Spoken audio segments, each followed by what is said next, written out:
क्योंकि कांग्रेस बीजेपी अपना मैनिफेस्टो जारी कर गई, आप करेंगे तभी तो पढ़ेंगे सर। चंद्रशेखर, आज जम्मू कश्मीर है, आने दीजिए। अब आप अपना मैनिफेस्टो उनके साथ बनाएंगे तो दोनों पार्टीज का कॉमन मैनिफेस्टो ही होगा। अगर पार्टनर्स हैं 70-20 पे हम चुनाव लड़ रहे हैं तो दोनों फैसला तो इकट्ठा ही करेंगे। तो इस आरोप में दम बिल्कुल नहीं है कि आपने अमित शाह, जो बार बार आरोप लगता है कि गृह मंत्री के साथ ये स्ट्रैटेजी बनी और फिर उसके तहत आप लोग चुनाव में अलग अलग आपको पता भी है मैं लास्ट गृह मंत्री से मिला कब हूँ? आप बताएंगे? कभी उनका फरीदाबाद एक प्रोग्राम था जनवरी में। मुझे पॉलिटिकल स्टेज शेयर करना उनके साथ जब मिला था, और उसके बाद सेकंड जो मीटिंग हुई वो जिस दिन खट्टर साहब की कुर्सी गई उससे 2 दिन पहले, रात को 11 बजे के करीब आप मिल रहे, रात को 2 बजे। हाँ, और उस समय सीट शेयरिंग के ऊपर हमारी सहमति नहीं बनी, तो हमने एक फैसला किया कि हम एक भी सीट नहीं लड़ते, आप 5100 रुपये बुढ़ापा पेंशन कर दीजिए। बीजेपी उसमें असहमत थी और उस दिन हमने फैसला कर लिया था कि कोई नई गवर्नमेंट जो फॉर्म होगी हम उसका हिस्सा नहीं बनेंगे। ये आपका क्या है गृह मंत्री अमित शाह जी के साथ? जब आप सरकार बनाने जाते हैं तो रात को जाते हैं, जब तोड़ने जाते हैं गठबंधन तब रात को चले जाते हैं। ऐसा क्या होता है कि रात को ही ये सारी चीजें आप अच्छा हिमांशु जी, फिर आप ये नहीं बोलते कि दिन में 12 बजे प्रधानमंत्री से मिलते हैं, 1 बजे नड्डा जी से मिलते हैं? किसी आदमी की व्यवस्था जो समय की है वो मैं तो नहीं तय कर सकता। मैंने आपसे सुबह 9 बजे ही मिलना है, आज भी तो मैं दादरी था, आपके यहाँ आया हूँ, अब यहाँ से उचाना जाऊँगा। ये व्यवस्थाएं समय के अनुकूल ही चलेंगी। ये जो इनकी कविताएं जरा इनको सुनाते हैं, उससे समझ में आएगा। ये कह रहे हैं बीजेपी वाले, कांग्रेस वाले, कि पूरा हमला करते हैं। आपने एक से एक कविताएं सुनाई हैं अपने भाषणों में। बस रोहतक झज्जर की सरकार, बाकी हरियाणा इनके लिए बेकार, वही का विकास, बस वही रोजगार, अब एक और दामाद हो गया तैयार। अगली कविता, पहले जमीनें बेची सौदागरों को, अब खुश करेंगे रिश्तेदारों को, फिर पेट भरेंगे ये सब, अपना नौकरियां देंगे सिर्फ यारों को। हरियाणा कांग्रेस उलझ गई है बाप बेटे के जाल में। अंत होती है इस कविता की लाइन से, बेटा जिंदा रहे बाकी हरियाणा मरो किसी हाल में।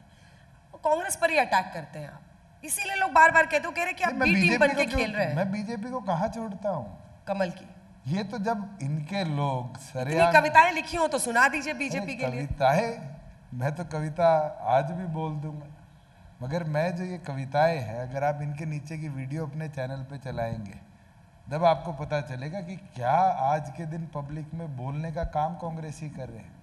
आपको हैरानी होगी, कुलदीप शर्मा जो इस प्रदेश के स्पीकर रहे हैं वो कहते हैं हुड्डा साहब ने कहा है 2 लाख नौकरियां लाऊंगा और 2 लाख में से 90 डिवाइड कर लो, मेरा कोटा 2000 का, और 2000 से फालतू नौकरियां दूंगा, हल्के में छांट छांट के दूंगा। क्या आप लोगों को ये बता रहे हैं कि आज के दिन हरियाणा प्रदेश में नौकरियां बिकेगी? इसका मतलब तो वो दौर आने वाला है जब कैथल के एड्रेस पे, जब करनाल के एड्रेस पे HCS भर्ती हुए और लास्ट में निकले कहाँ के? रोहतक के। हमने तो 2013 में एजिटेशन किया है। ये जिस पार्ट में हम गुड़गांव के बैठे हैं, इस पार्ट के चारों तरफ के 2 मास्टर प्लान भूपेंद्र हुड्डा ने बनाए थे। सेक्शन 4, 6, 9 लगने से पहले प्राइवेट बिल्डर्स ने आके ले लिया था। आपने खुद देखा होगा, आईरियो के खिलाफ, M3M के खिलाफ अभी अटैचमेंट्स हुई हैं उन केस में सुप्रीम कोर्ट के ऑर्डर के बाद।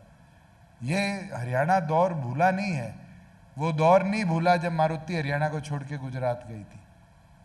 ये तो हम हिम्मती थे जो मारुति को मोटिवेट कर लाए, और आज 10 लाख गाड़ियां 1 साल में खरखोदा के अंदर बनेगी। 800 एकड़ के अंदर प्लांट लगा। आपको जनता को कन्विंस करना है कि आप फिक्स्ड मैच नहीं खेल रहे हैं, कि आपने उस समय जब आप सरकार से अलग हुए, या जो भी आप बता रहे हैं कि उन्होंने किया, जो भी किया, आपको पता था कि अब सरकार चलेगी, चुनाव तक तो 6 महीने ही बचे थे। आप फिक्स्ड मैच नहीं खेल रहे हैं, कि कांग्रेस का आरोप। आप आरोप लगाते फिक्स मैच की। आप मेरा एक कैंडिडेट बता दीजिए जो स्ट्रेटेजिकली बीजेपी की मदद कर रहा हो, एक बता दीजिए।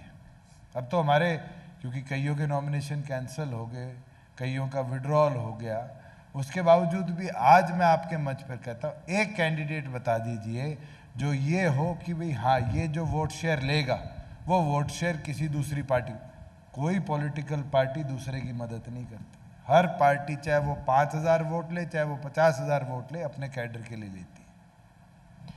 ये कांग्रेस का आरोप है, कई अपोजिशन पार्टीज का आरोप है कि आप जो है जाट वोट बैंक में सेंध लगा देंगे 19 की तरह, और वो सरकार बनाते बनाते रह जाते हैं। भारतीय जनता पार्टी तो 47 से 40 पे आ गई थी, लेकिन आप बीच में आ गए, उस वजह से उनकी सरकार नहीं बन पाई पिछली बार, और अपना हाथ मिला लिया जाके बीजेपी से। हिमांशु जी, और वोट बैंक फिर काट वही लेते हैं, बात, और इस बार दलित भी जोड़ लिया आपने। अभी दलित की बात थी, अब जाट की बात है। मुझे ये तो बता दो, हरियाणा तो दलित और प्रदेश जाट एक साथ कर में लेना। 55% युवा की बात ना तो बीजेपी करती ना कांग्रेस करती।